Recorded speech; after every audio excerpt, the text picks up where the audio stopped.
Un village minuit sonne, un forgeron frappe le fer. Radio Libre en Périgord, lundi, 11h30. En direct, la chronique du groupe Fred Zeller, présentée par Jean-Louis. Dit-il que je travaille loin des canons, je vis en liberté.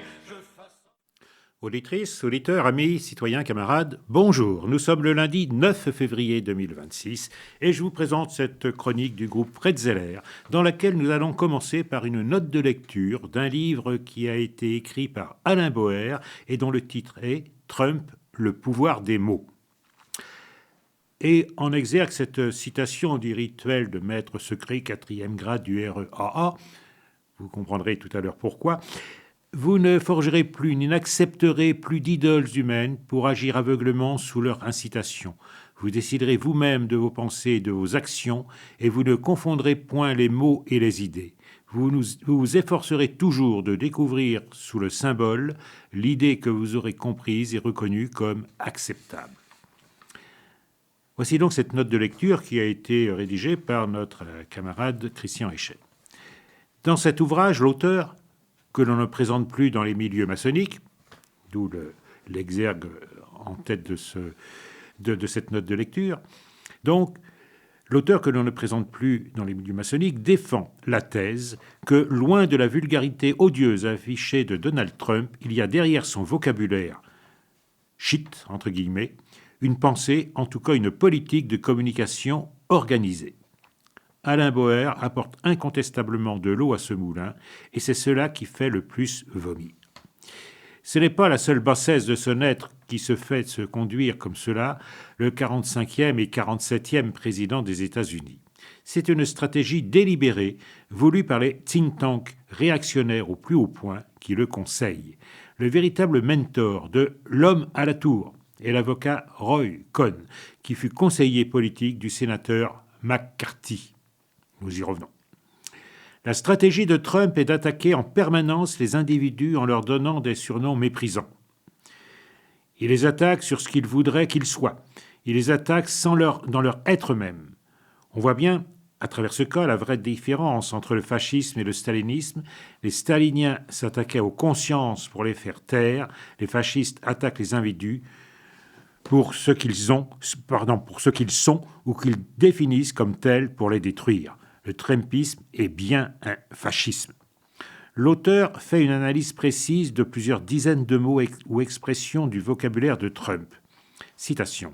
Les phrases courtes, les répétitions obsessionnelles, les superlatifs systématiques constituent les éléments d'un système rhétorique conçu pour court-circuiter les mécanismes de la délibération rationnelle. Fin de citation. Cette méthode consiste à prendre la population pour un ramassis de demeurés à qui l'on parle en insufflant des réponses démagogiques qui les flattent, ce qui leur évite de penser et de raisonner par eux-mêmes. C'est la méthode de tout appareil bureaucratique, et cela par contre est commun au fascisme et au stalinisme. Citation, « On pense pour vous, ne pensez pas, on s'en charge pour vous, vous n'avez qu'à suivre et à obéir. » Fin de citation. La discussion se réduit à des mots d'ordre qu'il faut suivre et aboyer. À la fin de la lecture de cet ouvrage, puisqu'on est dans l'ignominie la plus complète dans ce qui est analysé sur Donald Trump, la question surgit inéluctablement, qu'est-ce qui est pire ? Est-ce Donald Trump dans ce qu'il apparaît être, ou bien est-ce le fait que des gens gobent comme des mouches ces discours honteux qui en appellent à ce qu'il y a de plus bas dans l'homme ? Il faut lire ces discours qui sont publiés à la fin de l'ouvrage pour être édifiés. Et il faut s'accrocher pour ne pas jeter ses ordures à la poubelle et prendre un grand bol d'air frais pour tenir sa respiration jusqu'au bout, tellement cela sent mauvais. Mais le fait que l'auteur de l'ouvrage les ait insérés est une œuvre salutaire à elle toute seule, il faut l'en remercier. À leur lecture, c'est encore pire que ce que l'on pensait. On comprend pourquoi Trump est le modèle à copier pour l'extrême droite dans notre pays. Leur copyright nous annonce leur programme. Inutile de dire que ceux qui s'extasient devant le génie, entre guillemets, de Trump, sont à 1000 lieues de la formule du rituel du maître secret. Les mots fraternité, éthique, morale, solidarité, courtoisie, respect sont pour eux visiblement des insultes et des gros mots. On a envie d'écrire sur les murs quasiment les mêmes mots qu'au moment du printemps de Prague contre le totalitarisme. Albert Pike revient, ils sont devenus fous. Une histoire écrite au verso de l'histoire américaine. L'auteur a bien fait de mettre en ouverture de son ouvrage la déclaration d'indépendance des États-Unis. Ce que l'on vit actuellement de l'autre côté de l'Atlantique en est exactement le contrepoint, mot pour mot, quand sont cités dans celle-ci les griefs contre le pouvoir de l'Angleterre oppressive et coloniale. Citation. Il a cherché à mettre obstacle à l'accroissement de la population des États-Unis. Dans ce but, il a mis empêchement à l'exécution des lois pour la naturalisation des étrangers.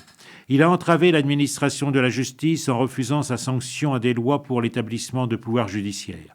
Il a rendu les juges dépendants de sa seule volonté pour la durée de leurs offices et pour le taux de leurs appointements. Il a abdiqué le gouvernement de notre pays en nous déclarant hors de sa protection et en nous faisant la guerre. Il a pillé nos mers, ravagé nos côtes, brûlé nos villes et massacré nos concitoyens. Fin de citation. Pardon, ça continue encore une phrase. Un prince dont le caractère est ainsi marqué par les actions qui peuvent signaler un tyran est impropre à gouverner un peuple libre. Fin de citation, cette fois. Trump est la négation pure et simple de la déclaration d'indépendance et de ce pourquoi les États-Unis ont été fondés. Alain Boer estime que quand Donald Trump ne faisait que du business et il se comportait, réfléchissait et parlait comme les élites new-yorkaises, et sa transformation en battleur de foire populiste est sans doute une des opérations de communication les plus audacieuses et d'un choix stratégique délibéré. C'était des citations, ces expressions. Dans l'ouvrage est publié un des premiers discours trumpistes qui montre cela. Ce discours porte sur la question de la frontière, qui s'inscrit pleinement dans la légende.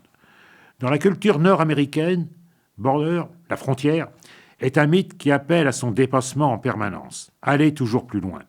Trump soutient alors cette vision. C'est un peu ce qu'expliquait sur un autre plan Marcel Pagnol quand il faisait dire à Edmond des Papillons dans La gloire de mon père « Ah, tu veux aller voir ce qu'il y a derrière la colline ? Les hommes ont toujours voulu voir ce qu'il y avait derrière. » Plus tard, Trump dira exactement le contraire en déclarant qu'il était le meilleur pour bâtir des murs et que les Mexicains allaient payer pour cela. Bien sûr, c'est une citation. La frontière n'est alors plus un appel au large et au dépassement, mais une volonté de fermeture et de répression. Ces discours sont des discours vulgaires de guerre civile, avec l'ajout d'un égoïsme hors du commun.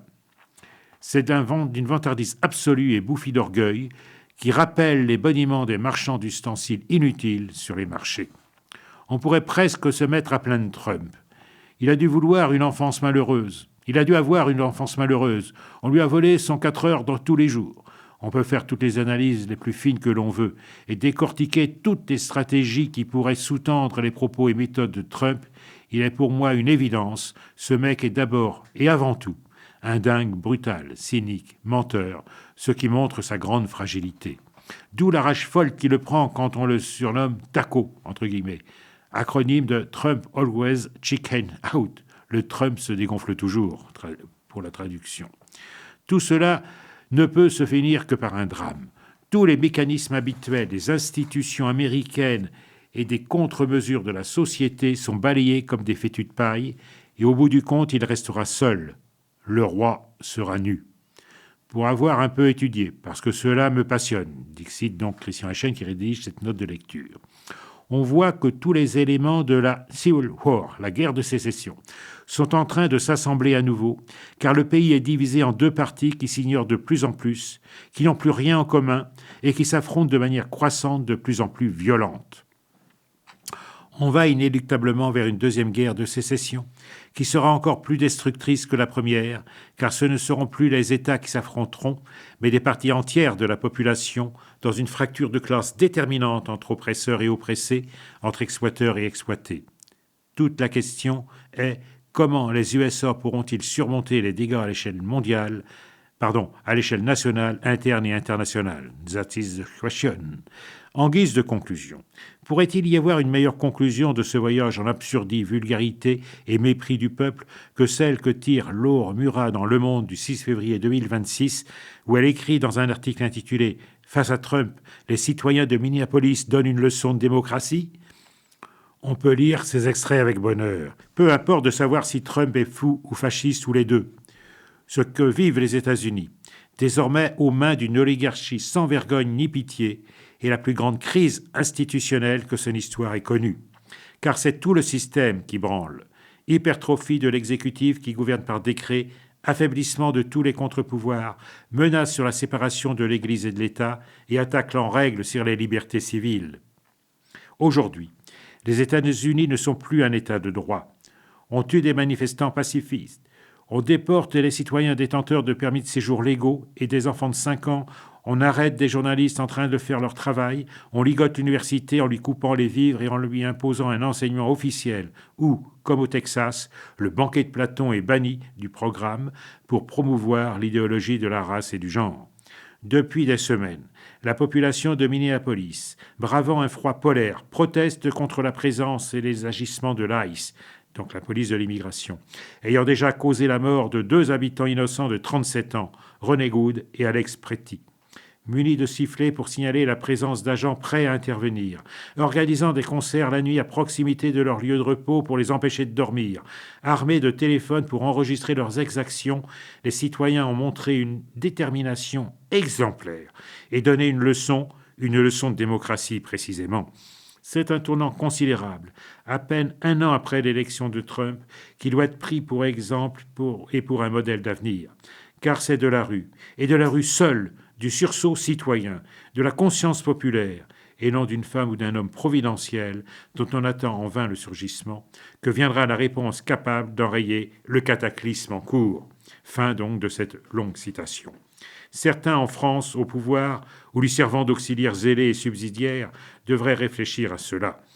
Quand on pratique l'intolérance, l'exclusion, la xénophobie, comme les vertus cyniques, la morale et l'éthique se rappellent toujours à vous, tôt ou tard, et le peuple est toujours l'instrument de la justice, car pour paraphraser une devise célèbre, le peuple est mon droit. Voilà, fin de cette note de lecture sur le livre donc d'Alain Boer, Trump, le pouvoir des mots, note de lecture donc de notre camarade Christian Echen, et donc suit sur le site de la Fédération nationale de la libre pensée les informations pour pouvoir se procurer ce livre. Voilà. Alors je voudrais maintenant en venir donc à un article qui est paru dans une revue dont j'ai déjà parlé dans une précédente chronique, c'est peut-être bien d'ailleurs celle de la semaine dernière. Je veux parler de la revue L'Idée libre qui, dans son dernier numéro, présente un dossier, la séparation des églises et de l'État, retour au texte, avec toute une série de textes, et vous avez, je crois, lu dans cette précédente chronique le texte d'Aristide Briand, L'heure de la séparation. Et aujourd'hui, c'est un article de Jean-Marc Schiappa que je voudrais porter à votre connaissance, ou du moins en partie, si on ne peut pas le lire en totalité, un article intitulé « La non-application de la loi de 1905 en Algérie ». C'est important parce que c'est un aspect qui est un peu méconnu. Donc la loi de 1905 en France est systématiquement présentée comme une loi de civilisation, de progrès, de lumière. Or, elle ne fut jamais appliquée dans les colonies que, pourtant, la France estimait devoir civiliser. C'est ce qu'on montrera ici à partir d'un exemple emblématique, l'Algérie. Voici donc ce que dit Jean-Marc Schiappa. L'application de la loi de 1905 pour l'outre-mer a été traitée lors des débats parlementaires, Maroc et Tunisie exceptés, le protectorat excluant de l'administration française les questions religieuses. Donc là, on reprécise, Jean-Marc Schiappa reprécise le statut du Maroc et de la Tunisie, qui sont des protectorats, alors donc l'Algérie est une colonie. Ainsi, l'article qui deviendra l'article 43 sur les dispositions en Algérie est voté le 30 juin. Et très symptomatiquement, lors de la dernière séance, l'abbé Lemire affirme « Comment faites-vous alors pour sauvegarder l'ordre public en Algérie ?» Cet article stipule « Des règlements d'administration publique détermineront les conditions dans lesquelles la présente loi sera applicable à l'Algérie et aux colonies. » Le sénateur d'Alger, Paul Gérante, affirme lors des débats une loi d'un caractère si large, comportant des principes aussi graves, si elle est bonne pour la métropole, est bonne également pour l'Algérie. Le règlement d'administration publique, autrement dit un décret pris après l'avis du Conseil d'État, délègue le problème au gouverneur et pour l'Algérie, le gouvernement général et le ministère de l'Intérieur. Il écarte le Parlement. La convention de capitulation signée entre le général de Bourmont, ministre de la guerre de Charles X à la tête de l'expédition militaire, et le Dey d'Alger comportait l'engagement de la puissance coloniale à respecter le libre exercice de la religion musulmane. Citation, « L'exercice de la religion mahométane restera libre, la liberté de toutes les classes d'habitants, leur religion, leurs propriétés, leur commerce, leur industrie ne recevront aucune atteinte. » Donc, c'est là du 5 juillet 1830. La civilisation, entre guillemets, passe par le façonnement des cultes. En 1910, Alfred Le Châtelier, l'une des éminences grises de la Troisième République sur les questions musulmanes, rappelle que, citation, « C'est par l'Algérie que nous avons pris contact avec l'Afrique musulmane. En 80 ans, nous y avons fabriqué un islam unique au monde. » Fin de citation. Au passage, sommes-nous loin des tentatives faites en France depuis une vingtaine d'années de, entre guillemets, fabriquer un islam unique au monde. Ernest Roume, gouverneur général de l'Afrique occidentale française, exprimera que la transposition de la loi de 1905 à l'islam des colonies était anachronique. La société coloniale devait être préalablement transformée par un processus de sécularisation. Par conséquent, seule la proclamation symbolique des principes généraux de la loi semblait opportune. En revanche, la réglementation cultuelle offrant plus de liberté religieuse était présentée comme inadaptée à la entre guillemets, civilisation des populations indigènes de l'AOF. Citation, « Autant il peut être utile de promulguer les dispositions de principe du titre premier de la loi donc de 1905 qui traduiront aux yeux de tous la sincérité de nos intentions et confirmeront la promesse de respecter les croyances, les coutumes et les mœurs de nos sujets. » Fin de citation. Là, on rappelle les principes, mais on les ampute de leur application. Ainsi, la neutralité politique de l'État en matière religieuse, la liberté de conscience, le libre exercice du culte furent repris dans le décret du 27 septembre 1907 qui l'appliqua à l'Algérie, mais accordait des indemnités aux religieux. Or, les uns ne peuvent être dissociés des autres. Un principe sans moyen de l'exercer ne vaut pas. Des raisons d'ordre politique nous font une obligation de ne pas appliquer aux musulmans la loi du 9 décembre 1905, lit-on sous la plume du gouverneur général Ernest Roume. On verra que les hauts fonctionnaires en Algérie parlent de, entre guillemets, notre domination à propos de l'Indochine. Le ministre des colonies écrit « Il est dangereux pour notre domination de donner aux indigènes, par une promulgation sans réserve, la possibilité de transformer en association légale des sociétés secrètes. » Fin de citation. Dans la plupart des colonies, la séparation de fait déjà existante rend peu intéressante l'introduction de la loi de 1905, alors, au contraire, qu'il serait utile d'y introduire celle de 1901 sur les associations. La raison, l'accaparement des terres par les missions, d'où le silence du législateur sur leur personnalité civile, parce que cette absence de personnalité est une arme redoutable dont l'État n'entend pas se priver à l'égard des missions sur le dossier relatif aux droits des biens. Pas de personnalité, pas de droit d'acquérir. L'Algérie départementalisée est un cas particulier, mentionné explicitement dans la loi de 1905. Ce qui renvoie à leur charge d'étude ceux qui affirment que l'islam n'était pas concerné en 1905. Que lit-on dans un rapport présenté au gouverneur général de l'Algérie début 1907 par André Maginot, futur ministre de la Guerre et efficace initiateur de la ligne à laquelle il donna son nom.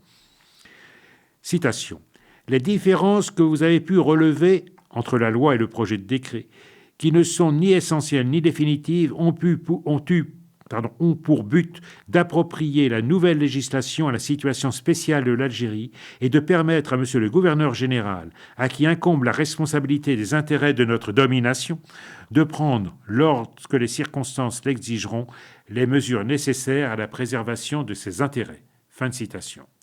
Dans ce texte entre hauts fonctionnaires, guère besoin de circonvolution. Il s'agit de préserver notre domination, avec tous les guillemets donc qui conviennent.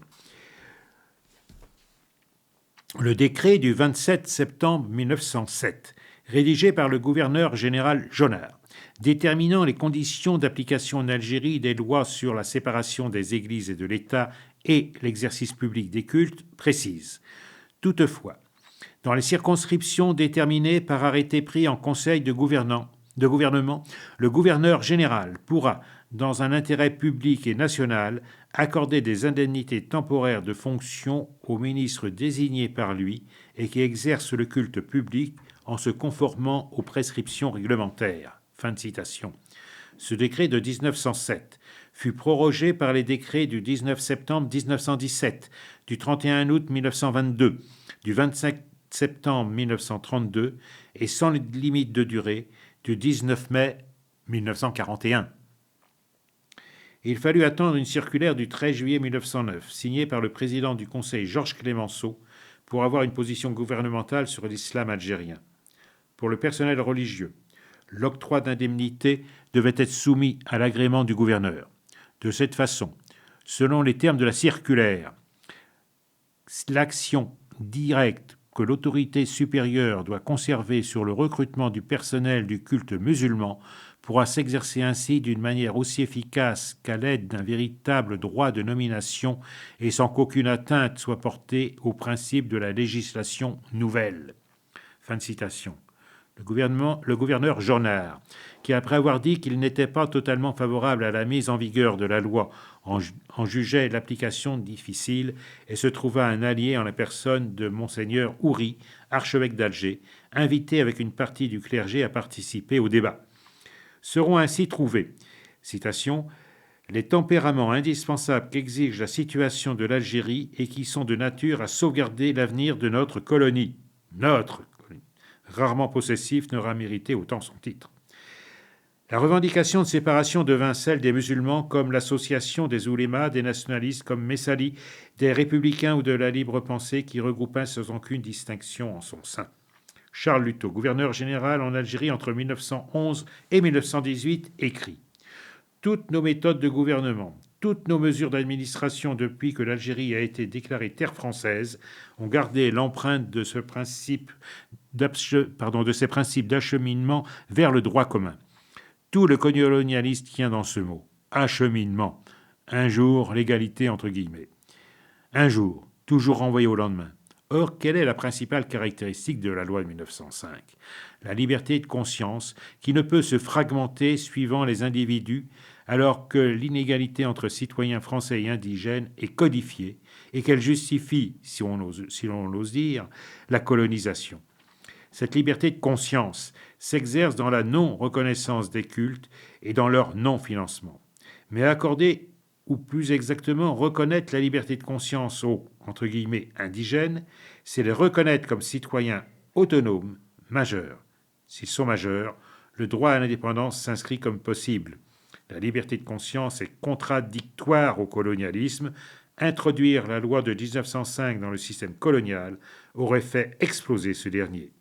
Est-ce une manière de souligner la portée révolutionnaire de cette loi ? Et Jean-Marc Schiappa termine son article sur cette question. Voilà. Donc, c'était un texte qui m'a semblé particulièrement important à porter à votre connaissance. Et je voudrais terminer cette rubrique en vous faisant part de l'éditorial du nouveau numéro de La Raison, donc La Raison qui est la revue mensuelle de la Fédération de la Libre Pensée. Il est signé de Benoît Steckenburger, qui est le président de la Fédération nationale de la Libre Pensée, et il est titré « Pour remettre la conscience du monde sur ses pieds ». Lecteur, lectrice de ce nouveau numéro de La Raison, tu vas découvrir une libre pensée plus diverse, plus internationale, plus combative que l'on ne l'imagine souvent. La raison critique reste une pratique vivante, ancrée dans des histoires concrètes et des luttes très actuelles. Critique sociale contemporaine, combat féminisme, bataille pour la laïcité. Le dossier consacré à l'Association confédérale des groupes philosophiques libres en Allemagne pose une question décisive. Comment organiser un mouvement laïque et humaniste sans sacrifier ni le pluralisme ni l'unité d'action ? Entre mémoire du nazisme, critique des églises d'État et pratique obstinée du débat contradictoire, Volcker-Müller montre que tolérance interne, respect des identités associatives et conflits argumentés peuvent devenir des forces structurantes plutôt que des faiblesses. En filigrane, c'est toute une pédagogie de la dispute démocratique qui se dessine, précieuse à l'heure où les mouvements laïques peinent parfois à articuler désaccords de fond et fronts communs. Restons en Allemagne, avec les textes et analyses consacrés à Max Evers, en qui la libre pensée retrouve une de ses figures majeures, pour qui il ne pouvait y avoir d'antifascisme réel sans perspective de révolution sociale. De la lutte contre le nazisme jusqu'à la réflexion sur le rapport au parti ouvrier, Sievers s'incarne dans un moment où libres penseurs et socialistes rêvent d'un même horizon d'émancipation, au prix parfois de la prison, de la torture et de la mort. Ses écrits aujourd'hui publiés par l'IRELP n'a rien de commémoratif. Elle offre des repères pour penser face au retour des extrêmes droites, l'articulation entre indépendance laïque, critique du capitalisme et unité d'action des forces progressistes. Sievers a aussi défendu la liberté de la crémation, comme le rappelle le texte qu'il a publié en 1922. Le choix des funérailles condense des enjeux philosophiques, politiques et sociaux de premier ordre. Il montre comment s'est opéré le passage d'une poignée de militants défiant le monopole ecclésial sur la mort à une puissante organisation prolétarienne assumant son athéisme conséquent. La crémation reste aujourd'hui comme un champ de lutte contre l'alliance de l'Église et de l'État et du capitalisme funéraire. Si nous, une double exigence, arracher à l'Église son capital symbolique sur la mort et faire de chaque caisse mutuelle crématiste non pas une simple assurance low cost, mais une école de combat pour l'émancipation intellectuelle et sociale des classes populaires. Il n'y a pas libre pensée sans une réflexion sur le corps et sa dignité. Lutte contre les crimes du clergé en Italie, réflexion sur les lacunes dramatiques de la prévention des violences sexuelles, mobilisation pour une France sans sida, débat autour de la crémation et des doctrines religieuses du corps.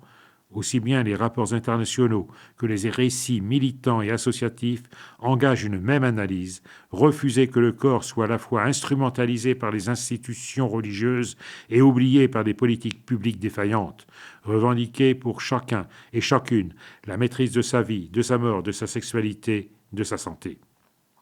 Le combat pour la libre pensée aujourd'hui se déroule en terrain miné, entre l'héritage néocolonial qui anime certains, prompt à dénoncer derrière tout musulman l'islamisme politique radical et les partisans d'une pensée autoproclamée décoloniale, déployant avec confusion une autre forme d'identitarisme.